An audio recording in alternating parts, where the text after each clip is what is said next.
ಯಾರಿಂದ ಒದಗಿತು ಬರಿಯ ಚಿಲ್ತೆಯು ನಿನಗೆ ಕಾರಣವ ಬೇಳು ಬೇಳಮ್ಮ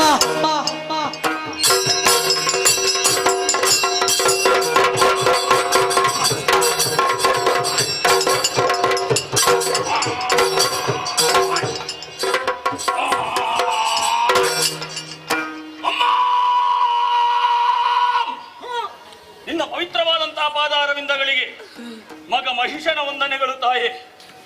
ಅಮ್ಮ, ರಾಜಕೀಯ ವಿಚಾರಗಳನ್ನೆಲ್ಲ ಬದಿಗಿರಿಸಿ ಶೋಣಿದಾಪುರದ ರಾಜಾಂಗಣದ ಜೊತೆಯಲ್ಲಿ ನನ್ನ ಸಮಾನರ ಜೊತೆಯಲ್ಲಿ ಕಾಲಹರಣ ಮಾಡುತ್ತಾ ಇದ್ದಂತಹ ವೇಳೆ ಆ ಹೊತ್ತಿಗೆ ನನ್ನವ್ವಯ ಕರುಳಿನ ಕೂಗು ಕೇಳಿಸಿತು.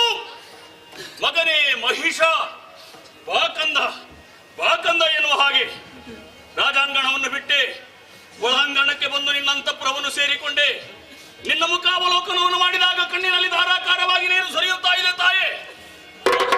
ಯಾಕಮ್ಮ ಕಣ್ಣೀರು? ಏನಾಯ್ತಮ್ಮ ನಿನಗೆ? ಅಮ್ಮ ಹೇಳಮ್ಮ. ಅಮ್ಮ ಅಮ್ಮ ಹರಿಯೋ ಚಕ್ರ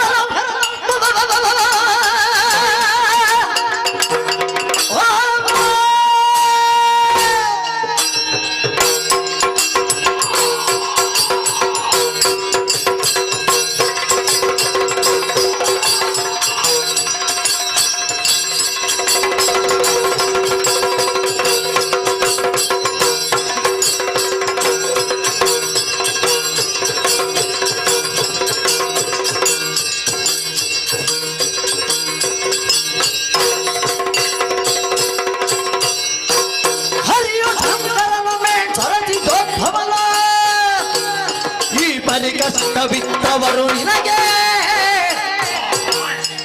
ಪುರಧೀರನಾಗಿರುವ ತರಳದಲ್ಲಿರುತ್ತಿರಲು ಮೇರೆ ಭೀತಿಯಾಕೆ ಮನದೊಳಗೆ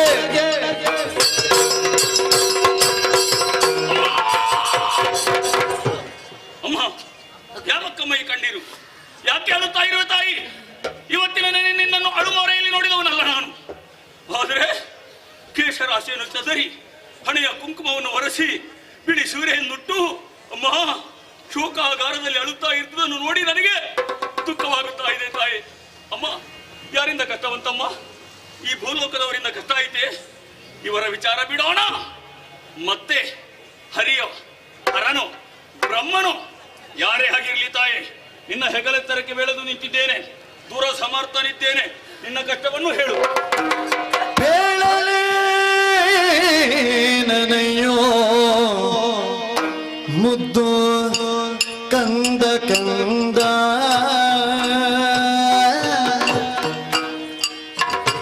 ಪೇಳನೆ ನನಯ್ಯೋ ಮುದ್ದು ಕಂದ ಕಂದ ನಮ್ಮ ಬಾಳುವೆ ತೀರಿದುದು ಮಗನೇ ತಂದ ಕಂದ ಮೇಲು ನಾಕವನ್ನು ಬಯಸಿ ಕಂದ ಕಂದ ಮೇಲು ನಾಕವನ್ನು ಬಯಸಿ ತಂದ ಕಂದ ಮೊನ್ನೆ ಕಾಳಗಕ್ಕೆ ಸೈನ್ಯ ಬೆರಸಿ ಕಂದ ಕಂದ ಮೊನ್ನೆ ಕಾಳಗಕ್ಕೆ ಸೈನ್ಯ ಬೆರಸಿ ಕಂದ ಕಂದ ಪೇಡಲಿ ನನಯೋ ಮುದ್ದು ಕಂದ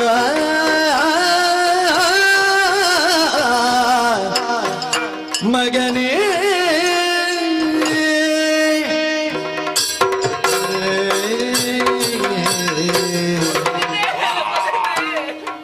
ಅಮ್ಮ ಕಂದ, ಅಮ್ಮ, ನನ್ನ ಕಣ್ಣೀರಿಗೆ ಕಾರಣ ಏನಂತ ಹೇಳಲಿ ಮಗನೇ? ಏನಾಯ್ತಮ್ಮ? ನಮ್ಮ ಬದುಕೆ ಬರಡಾಗಿ ಹೋಯಿತು ಕಂದ, ಬರಡಾಗಿ ಹೋಯಿತು. ಯಾಕೆ ಹೇಳ್ತಾ ಇರುವೆ ಹಾಗೆ ತಾಯಿ? ನಿನಗೆ ತಿಳಿದಿರುವಂತ ವಿಚಾರ ಮಗನೇ. ಏನಮ್ಮ? ಸಿಗಬೇಕಾದಂತ ಸುರಲೋಕವನ್ನು ಪಡೆಯುವಲ್ಲಿ ಮೊನ್ನೆ ದಿನ ನಿನ್ನ ತಂದೆ ಸೇನೆ ನಿನ್ನೆಲ್ಲ ಜೊತೆಗೂಡಿಕೊಂಡು ಸ್ವರ್ಗಲೋಕಕ್ಕೆ ಮುತ್ತಿಗೆ ನೆಟ್ಟರು ಮಗನೇ. ಎಲ್ಲರಿಗೂ ತಿಳಿದಿರುವ ವಿಚಾರ ಇದು. ವರ್ತಮಾನವನ್ನು ತಿಳಿದಂತ ಇಂದ್ರಾದಿ ಸುಮನಸರು ಯುದ್ಧಕ್ಕಾಗಿ ಬಂದ್ರಂತೆ. ಬರ್ಲಿ ಅಮ್ಮ. ಬಂದಂತ ದೇವತೆಗಳನ್ನೆಲ್ಲ ನಿನ್ನ ತಂದೆ ಬಡಿದು ಓಡಿಸಿದ್ರಂತೆ. ಅಮ್ಮ, ಇದು ಸಂತೋಷದ ವಿಚಾರ. ಇದನ್ನು ನೀನು ನಗುತ್ತಾ ಹೇಳಬೇಕಿತ್ತು, ಅಳುತ್ತಾ ಹೇಳುತ್ತಿರುವೆ ಅಲ್ಲ, ಯಾಕಮ್ಮ? ಇಲ್ಲ ಮಗನೇ, ಆ ಸಂತೋಷ ಎನ್ನುವುದು ನಮ್ಮ ಬದುಕಿನಲ್ಲಿ ಶಾಶ್ವತವಾಗಿ ಉಳಿಲಿಲ್ಲ ಕಂತ. ಯಾಕಮ್ಮ ಯಾಕಮ್ಮ, ಏನಾಯ್ತಮ್ಮ, ಹೇಳಮ್ಮ. ಇಂದ್ರಾದಿ ಸುಮನಸರನ್ನು ಬಡಿದು ಓಡಿಸಿದಂತ ನಿನ್ನ ತಂದೆ, ನನ್ನ ತಂದೆ ಸ್ವರ್ಗ ಪೀಠದಲ್ಲಿ ರಾರಾಜಿಸುತ್ತಿರುವಂತ ಸಂದರ್ಭ ಏನಾಯ್ತು? ನಿನ್ನ ತಂದೆಯನ್ನು ಕೊಂದ್ರಂತೆ ಮಗನೇ.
ಏನು ಹೇಳುತ್ತಾ ಇರುವೆ ತಾಯಿ?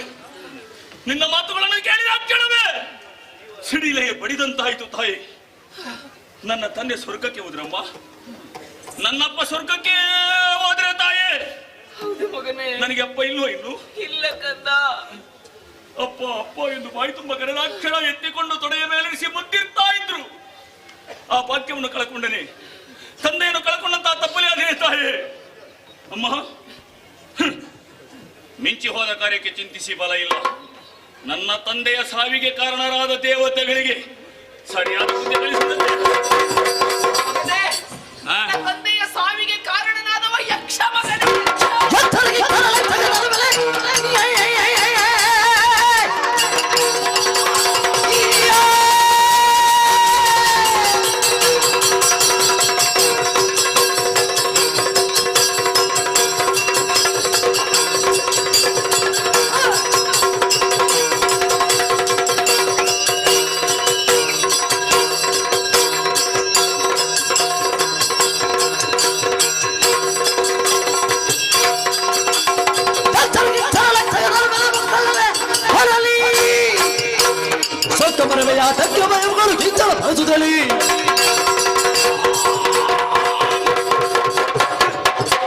ನನ್ನಪ್ಪನನ್ನು ಕೊಂದ ದೇವತೆಗಳಲ್ಲ ಆ ಯಕ್ಷ, ಬಡ ಯಕ್ಷ. ನನಗೆ ಲಕ್ಷ್ಯವೇ ಅಲ್ಲ.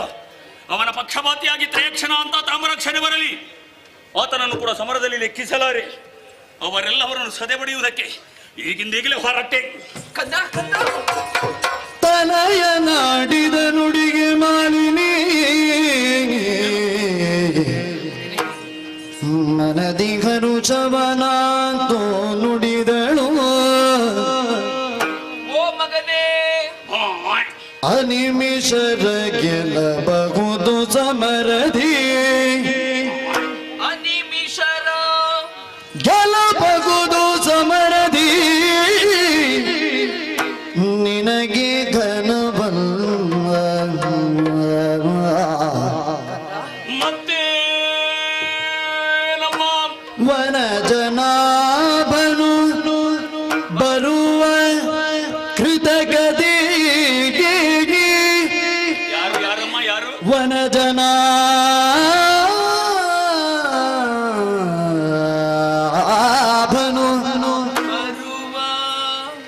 ಮಸ್ತಕದಿ ಯಾಕಮ್ಮ ಅನವರತ ಸುಮನ ಸರ ಪಕ್ಷಧಿ ಎಂತದ್ದು ಅನವರತ ಸುಮನ ಸರ ಪಕ್ಷಧಿ ಅದಕ್ಕೆ ನಮ್ಮ ನಿನಗೆ ಪೇಳುವೆನುಲ್ದು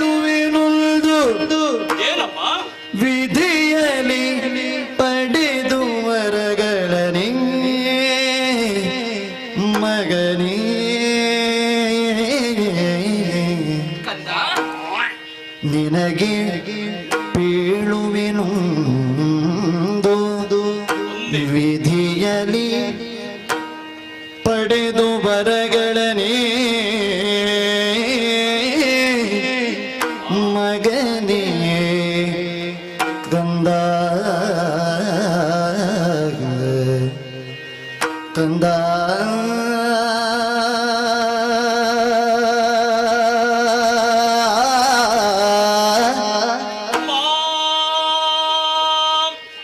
ಮಗನೇ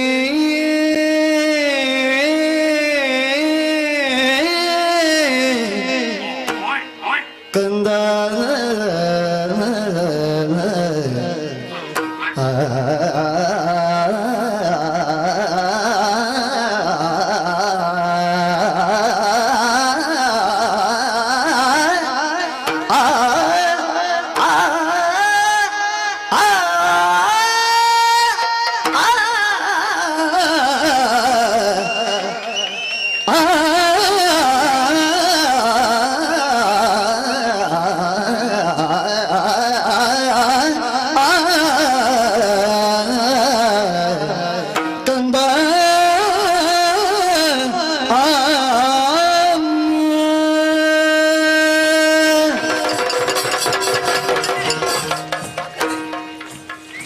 ಮಹಿಷ, ಅಮ್ಮ ನೀನಾಡಿದ ಮಾತು ಸತ್ಯವೇನೋ ಇದು? ಸತ್ಯಮ್ಮ ನಿಜವೇನೋ ಇದು? ನಿಜವಮ್ಮ ಕಂದ, ನಿನ್ನ ಈ ವೀರೋಕ್ತಿಯನ್ನು ಕೇಳಿದಾಗ ಹೆತ್ತೊಡಲಿಗೆ ಸಂತೋಷವಾಯಿತು ಮಗನೇ. ಹೌದಮ್ಮ ಇಂದ್ರಾದಿ ಸುಮನಸರನ್ನು ಬಡಿದು ಸ್ವರ್ಗಲೋಕದ ಅಧಿಕಾರಿ ನೀನಾಗುವುದು ಇದು ನಿನಗೆ ಘನವಲ್ಲ ಮಗನೇ.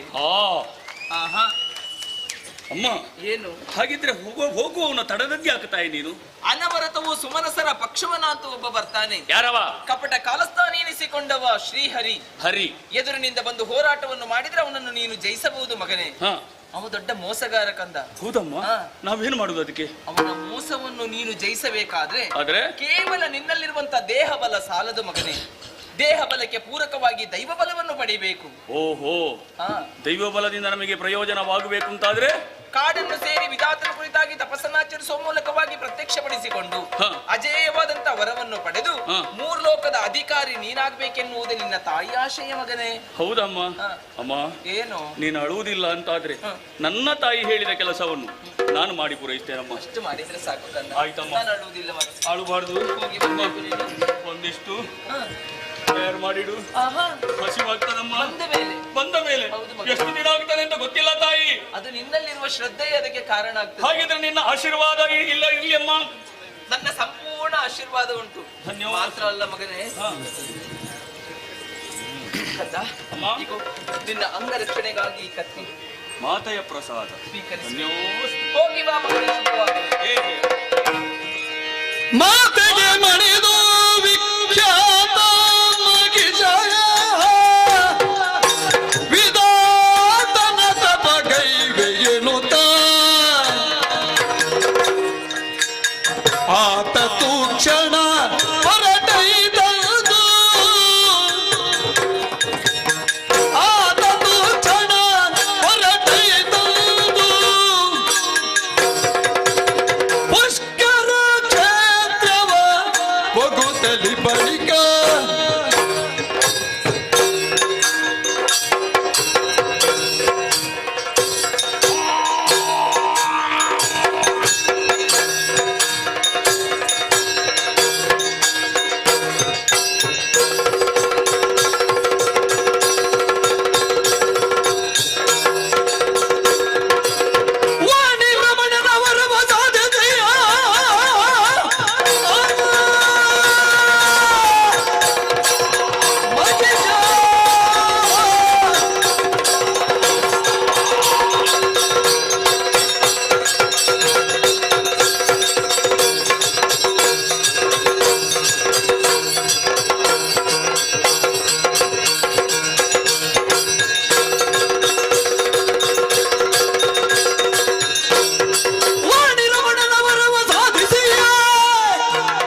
ಆಗಮಿಸಿದ್ದಾನೆ.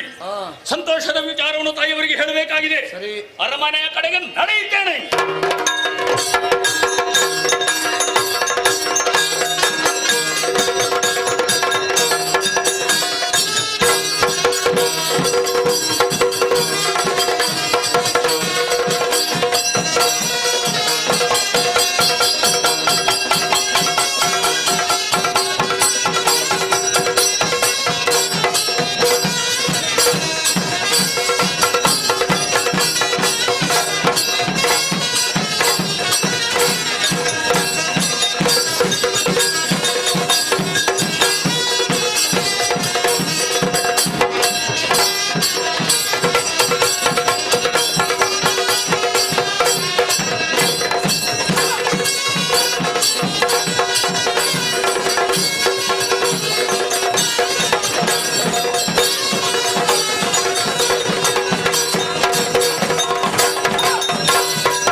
ಒಬ್ಬೊಬ್ಬರ ಕೈಯು ಹೋಯಿತು, ತಲೆ ಹೋಯಿತು, ಮೂಗು ಹೋಯಿತು. ಹೀಗೆ ಇದ್ದೇವೆ ಈ ಕಾಡಿನಲ್ಲಿ. ಇಂದಿನ ದಿವಸ ಏನು ವಿಶೇಷ ಕೇಳಿದಿರ ನೀವೆಲ್ಲ?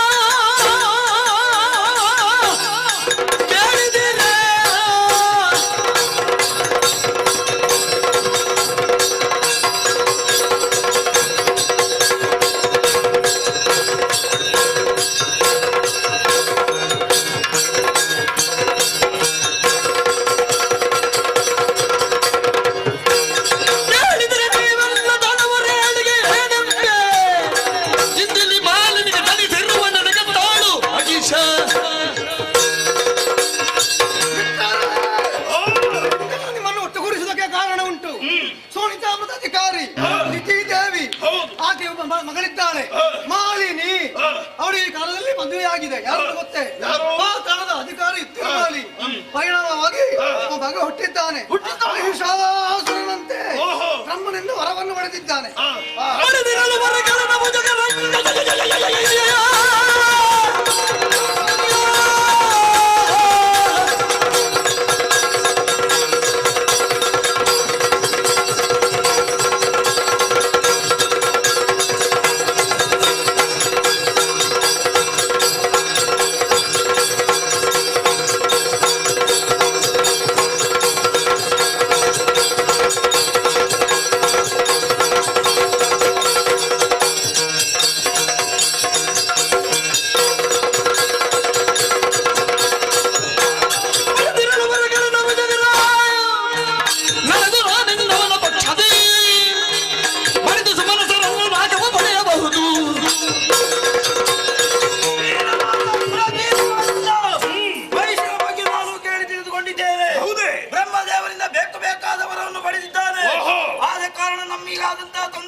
ಬನ್ನಿ ಇಲ್ಲಿ ಬನ್ನಿ ಬನ್ನಿ.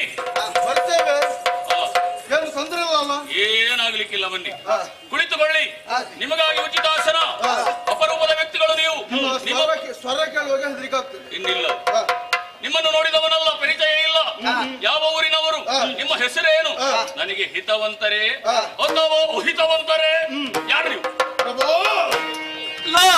ಲಾಲಿಪುದಾದರೆ ಮಾಲಿನಿ ಸುಕುಮಾರ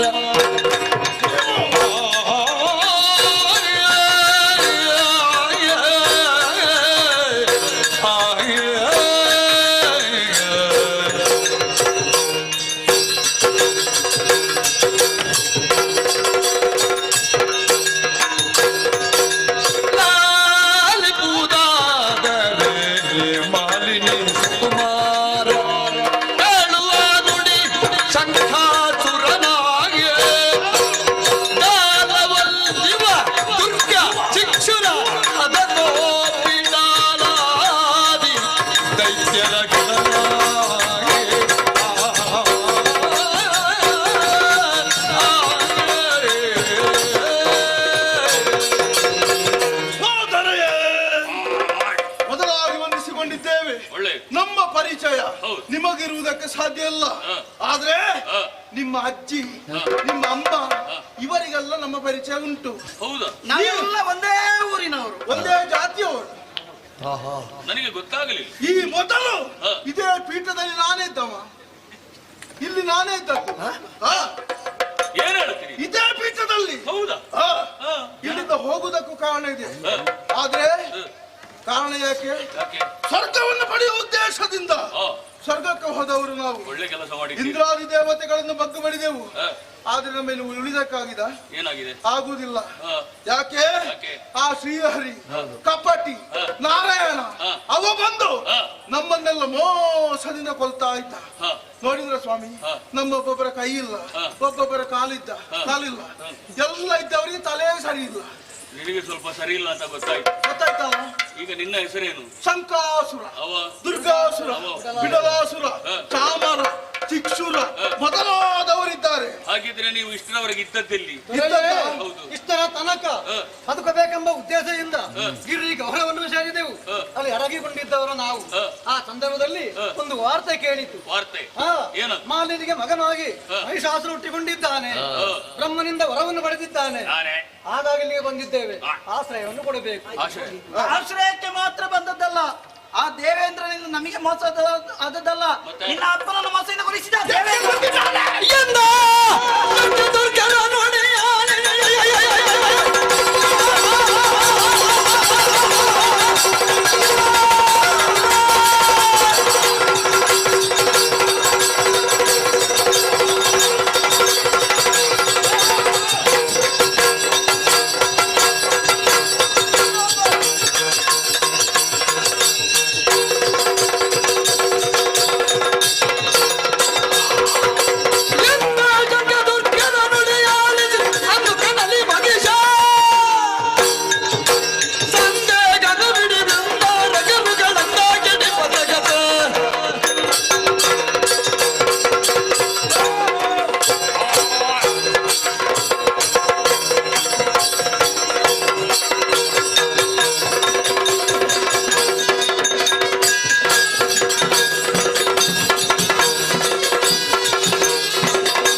ಎಲ್ಲರನ್ನು ಸೇರಿಸಿ ಬಂದಿದ್ದಾರಂತೆ. ಎದುರಿಸಬೇಕು ಅಂತಾರೆ. ದೇವತೆಗಳು ಬರಲಿ.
ತಂದೆಯನ್ನು ಕೊಂದಂತಹ ಸೇಡನ್ನು ತೀರಿಸಿಕೊಳ್ಳುವುದಕ್ಕೆ ಬಂದಿದ್ದೇನೆ. ಓಹೋ, ಸ್ವರ್ಗದಲ್ಲಿರುವಂತಹ ಸರ್ವಸ್ವವನ್ನು ನನ್ನ ಪಾದಕ್ಕೆ ಒಪ್ಪಿಸಿ ನನ್ನ ದಾಸನಾಗ. ಎಲ್ಲವ ಮಗಿಸದೆ ಕೇಳು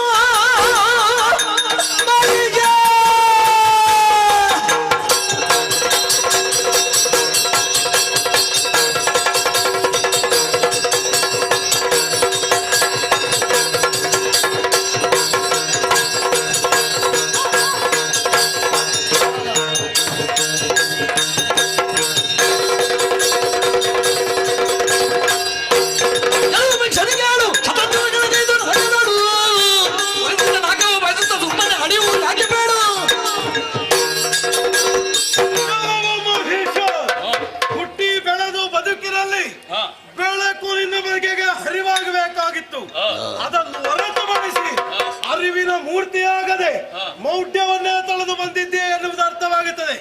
ಸುರಪೀಠ ಎನ್ನುವುದು ಶತಾದ್ವರಗಳ ಮೂಲಕವಾಗಿ ಪಡೆದುಕೊಂಡದ್ದು. ನಿನ್ನಪ್ಪನಿಗಾದ ಗತಿ ನಿನಗಾಗುತ್ತದೆ ಮಗನೇ.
ಒಳ್ಳೆದಾಯ್ತು.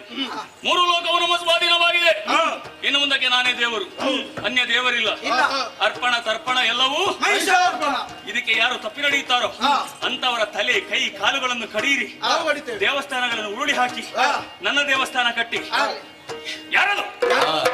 ಸೂರ್ಯಚಂದ್ರರ ಅವರು ಉದಯಿಸಬೇಕಿದ್ರು ಅಸ್ತಮಿಸಬೇಕಿದ್ರು ನಾನು ಹೇಳಿ ಆಗಬೇಕು. ಎಲ್ಲರಿಗೆ ಜಾಗ್ರತೆ ಹೇಳಿ. ಗಂಗುರ ಸಾರಿ ಬನ್ನಿ.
ಏನಾಶ್ಚರ್ಯವಿದು!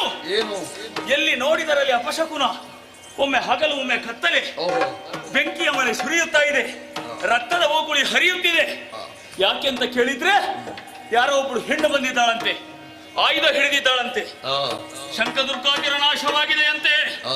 ಬಂದವರು ಯಾಕೆ ಬಂದಿದ್ದಾಳೆ, ಏನು ವಿಷಯ ತಿಳಿಯಬೇಕು. ಅಡಿತಾನೆ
ಹೆಜ್ಜೆಯನ್ನಿಡುತ್ತಾ ಬಂದೆಯ ನಾನೇ. ಎಲೆಗೆ ನಾರಿ ಏನು ಆಯುಧ ಧೈರ್ಯಗಳು ಹಿಡಿದು ಈ ಶೋಣಿತಾಪುರದ ಕಡೆಗೆ ಯಾಕೆ ಧಾವಿಸಿದೆ? ಅಲ್ಲದೆ ನಮ್ಮಲ್ಲಿರುವಂತಹ ಶಂಕದುರ್ಗಾದ್ಯರನ್ನು ನೀನು ಕೊಂದೆಯಂತೆ. ನನಗೂ ನಿನಗಿರುವಂತಹ ಹಾಗೆ ಏನು? ಯಾಕಾಗಿ ಬಂದೆ? ಯಾರಿಗಾಗಿ ಬಂದೆ ಹೇಳು? ಮಹಿಷ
ಮಾಲಿನ್ಯ ಉದರದಲ್ಲಿ ಹುಟ್ಟಿಕೊಂಡಂತಹ ಉತ್ಪಾತ ಪಿಂಡವೇ, ಏನಂದೆ? ವಿಧಿಯಿಂದ ಬರಬಲವನ್ನು ಪಡೆದೆಯ ನರ ನಾಕ ನಾಗಲೋಕವನ್ನು ಮುಕ್ತಿದೆಯ ಸಾಮರ್ಥ್ಯ ಇದೆ ನನ್ನಲ್ಲಿ. ಅಧರ್ಮವನ್ನೇ ಮಾಡಿದ್ಕೊಂಡು ಬರ್ತಾ ಇದೀಯ ಮಹೇಶ.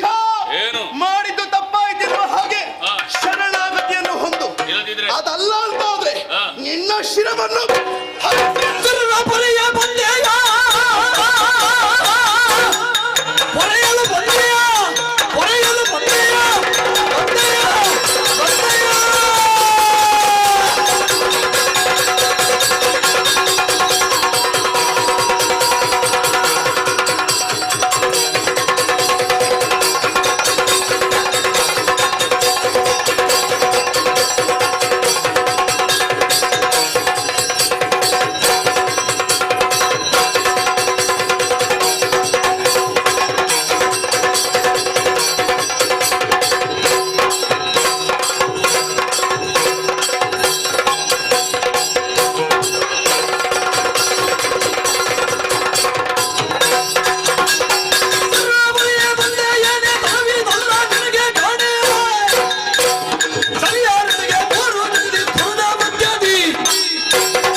ಸರಿಯಲ್ಲ ಸರಿಯಲ್ಲ. ಯಾಕೆ? ತರವಲ್ಲ ನೀನು ಹೆಣ್ಣು, ನಿನ್ನಿಂದ ಆಗದು.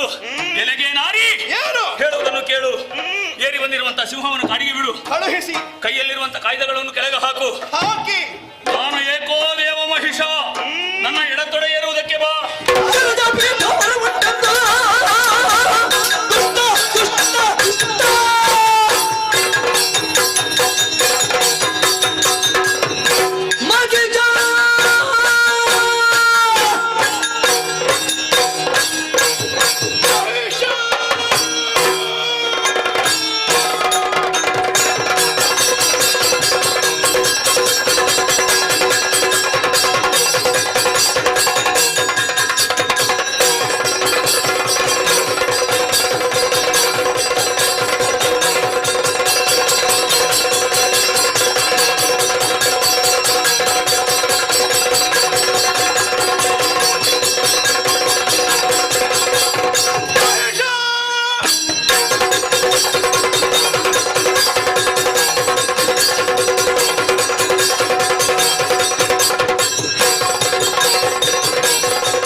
ನಿಜೆ ಅಯೋ ನಿಜೆ ಸಿಂಹವಾಹಿನಿ ನಿನ್ನ ಪಾಲಿನ ಮೃತ್ಯು ದೇವತೆ ಬಾ ಮುಂದೆ.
गिरिनन्दिनि नन्दित मेदिनि विश्वविनोदिनि नन्दनुते देवर वन्द्य शिरोदिनि वासिनि विष्णुविशासिनि जिष्णुमती भगवती है